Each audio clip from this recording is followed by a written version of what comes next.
Bonsoir et bienvenue dans l'Africa Tonight. Au sommaire de l'actualité, la dégradation de la situation au Sahel en raison des attaques terroristes. Au menu des discussions à Paris entre le chef de l'État français Emmanuel Macron et ses homologues du Sahel. Cette rencontre intervient alors que les relations entre la France et le Mali se sont dégradées après le dernier coup d'État à Bamako. La fondation Tony Elumelu, toujours en première ligne sur la question de l'autonomisation des jeunes Africains. L'organisation vient de sélectionner ses bénéficiaires. 400 000 personnes étaient en lice cette année.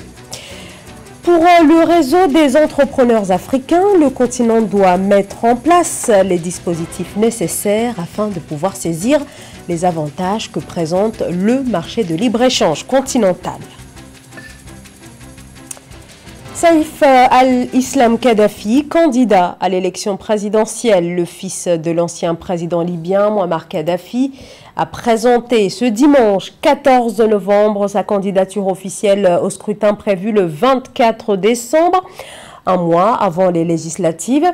Saïf al-Islam, âgé de 49 ans, est toujours recherché par la Cour pénale internationale depuis 2011 pour des accusations de crimes de guerre et crimes contre l'humanité. S'est présenté à l'antenne de la commission électorale à Sabha, l'un des 3 centres autorisés avec Tripoli et Benghazi. Ces élections sont censées tourner la page d'une décennie de chaos depuis la chute du régime de Mouammar Kadhafi tué en 2011.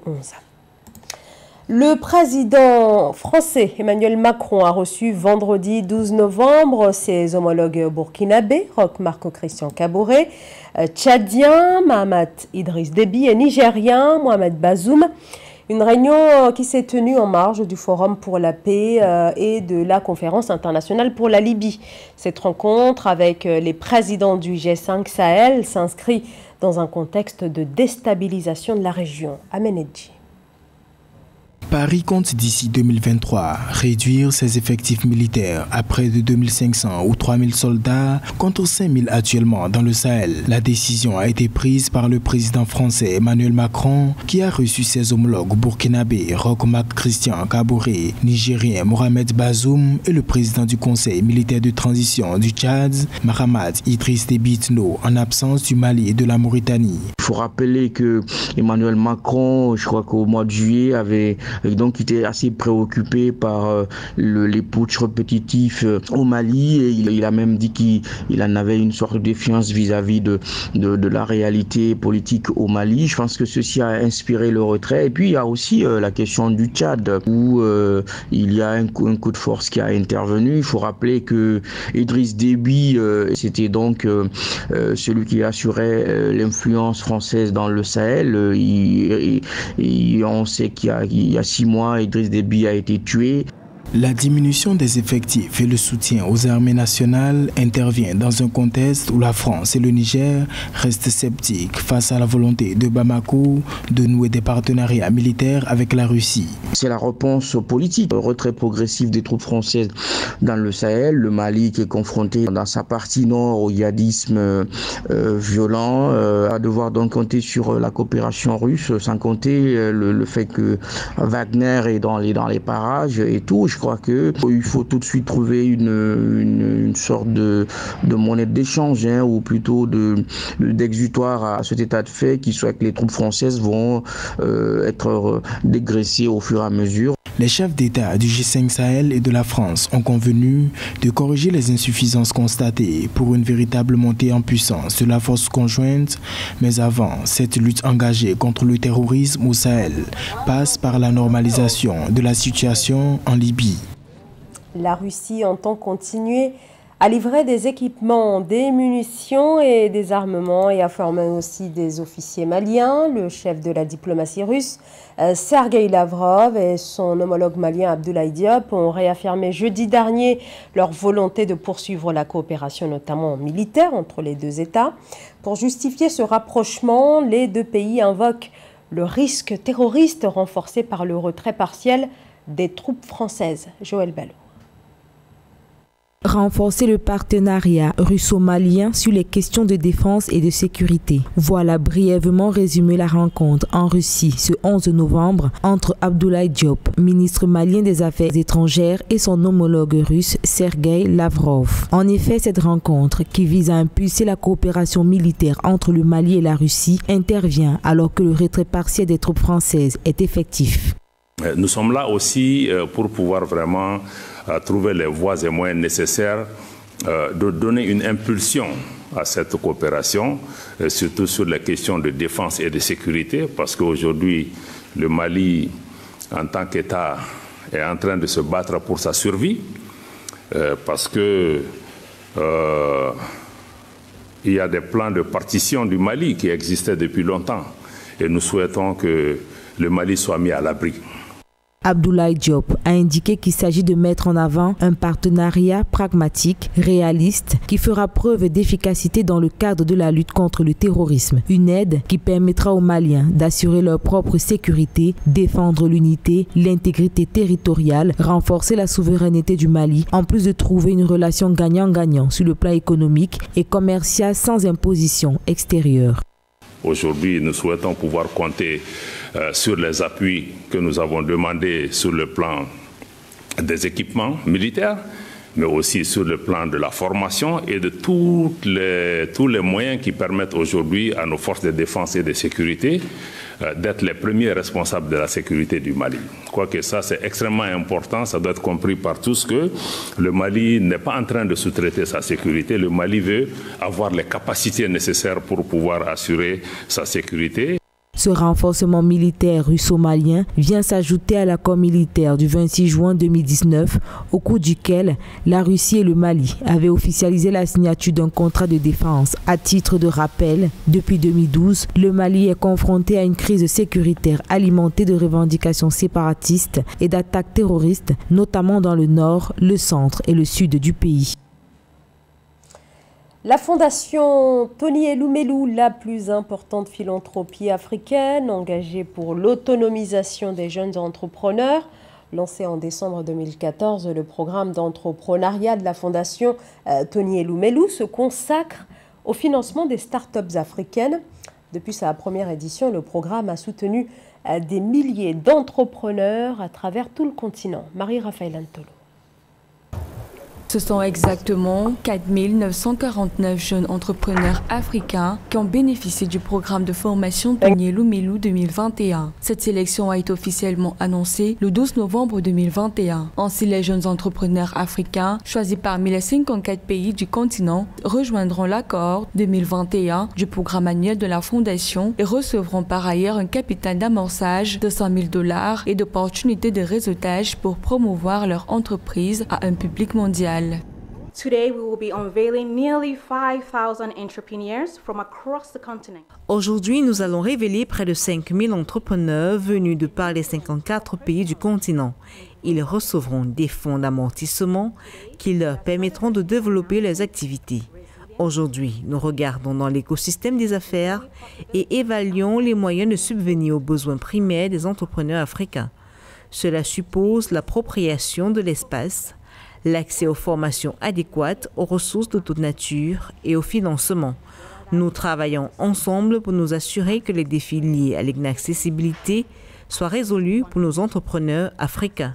To dignity and agency, all working together to make sure that the challenge of inaccessibility is solved. Les micro et petites entreprises sont connues comme des acteurs économiques et moteurs du développement des pays africains. Cependant, ces petits business manquent le plus souvent d'accompagnement financier pour survivre. Pour tenter d'y remédier, le 1er janvier de chaque année, la Fondation Tony Elumelu ouvre son portail de candidature aux entrepreneurs africains ayant des entreprises de moins de 5 ans.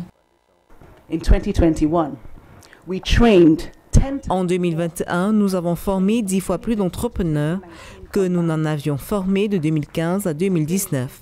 Pour cette année en cours, nous allons mettre à disposition de ces jeunes entrepreneurs une somme de 24 750 000 $. C'est sur la base de leurs idées commerciales innovantes et percutantes que les entrepreneurs retenus ont été sélectionnés selon la Fondation. Conformément à la mission de la Fondation de catalyser l'entrepreneuriat en Afrique, les bénéficiaires sélectionnés seront à la fois des nouvelles startups et des jeunes entreprises existantes à différents stades opérationnels dans différents secteurs selon la Fondation. Le projet avait été lancé par Laurent Gbagbo en 2001, puis s'est enlisé dans les conflits politiques de la Côte d'Ivoire. Il s'agit du métro d'Abidjan qui devrait normalement être opérationnel d'ici 2025. Le financement est évalué à 1,36 milliard d'euros. Sa construction et sa mise en service est une collaboration avec des entreprises françaises. L'infrastructure devrait s'étaler sur 38 km et desservira près d'une vingtaine de stations, dont les quartiers du Plateau et de Tredjville, lesquels comptent 43% des emplois et 13% de la population abidjanaise. On en vient au partenariat entre le Sénégal et l'Allemagne, une coopération en faveur notamment des petites et moyennes entreprises sénégalaises auxquelles la banque allemande de développement accorde une partie des 28 milliards de francs CFA inclus dans l'accord conclu avec l'État sénégalais. Amenedji. Le Sénégal et la République fédérale d'Allemagne ont signé des contrats d'aide financière relatifs à la facilité de croissance PME et au projet intégration des énergies renouvelables d'un montant de 28 milliards de francs CFA. Ils s'inscrivent dans le cadre d'un partenariat visant à encourager les réformes nationales et renforcer la résilience face à la pandémie du Covid-19. Il faudra essayer de faire de sorte à ce que l'aide donnée par la République fédérale allemande soit une aide bien répartie et qu'elle ne passe pas dans des mains qui ne savent pas bien s'en servir. Le secteur agricole, le secteur industriel et puis le secteur énergétique pourront en profiter amplement.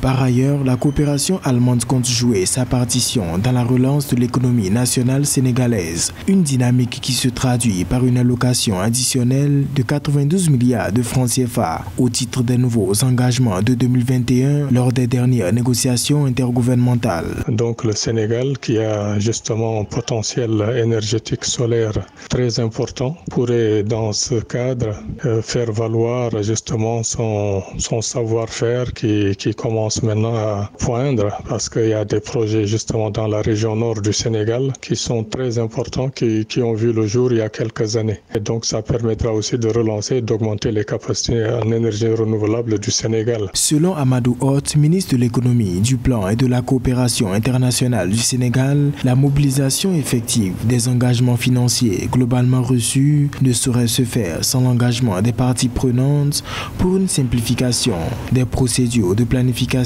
des projets. Le Business Hub Africa, un regroupement d'entrepreneurs africains, souhaite tirer profit de la ZLEC, la zone de libre-échange africaine. Et pour ce faire, la plateforme ambitionne de lancer le plus gros réseau de producteurs et artisans africains. Un projet qui, sur le long terme, pourrait permettre aux petites entreprises locales d'étendre leurs activités à l'échelle continentale. Thierry Ndassa. À l'ère de la zone de libre-échange continentale africaine, le besoin et l'urgence de la mise en place d'un réseau d'entrepreneurs africains s'imposent de plus en plus dans le milieu de l'entrepreneuriat. C'est dans ce sillage que naît la première édition du Kutana, qui se tient depuis le 11 novembre à Douala au Cameroun. Une rencontre qui a pour ambition de constituer un réseau de producteurs et artisans africains au sein duquel ces petites et moyennes entreprises pourront se développer en comptant les unes sur les autres. Je suis membre de Business Hub Africa, je consomme que je suis quelqu'un qui est membre de Business Hub Africa, je ne traite qu'avec un membre de Business Hub Africa. Voilà la dynamique. Et le ministère des PME a accepté de nous accompagner là-dessus pour que nous devenions un peu plus solides. Cette initiative, plébiscitée par le ministère camerounais des petites et moyennes entreprises, est considérée comme une opportunité à saisir pour les producteurs locaux présents à cette première édition. Le Kutana Networking est pour eux le meilleur moyen de présenter leur savoir-faire sur la scène continentale. Nous attendons l'échange d'expériences et aussi surtout l'ouverture des nouveaux marchés. Nous espérons beaucoup pouvoir avoir nos produits dans tous les réseaux africains, dans les surfaces africaines, dans les pays africains, afin que nous sachions valoriser vraiment ce que nous savons faire en tant qu'Africains. Le réseau que constitue le Hub Business Africa est constitué d'entrepreneurs basés dans plus de 10 pays sur le continent africain. Après la première édition qui s'est tenue à Douala au Cameroun, le Hub Business Africa annonce la tenue de la deuxième édition du Kutana en 2022 à N'Djamena au Tchad. C'est la fin de ce journal. Merci de votre fidélité. Restez sur notre chaîne. L'actualité se poursuit sur Africa 24.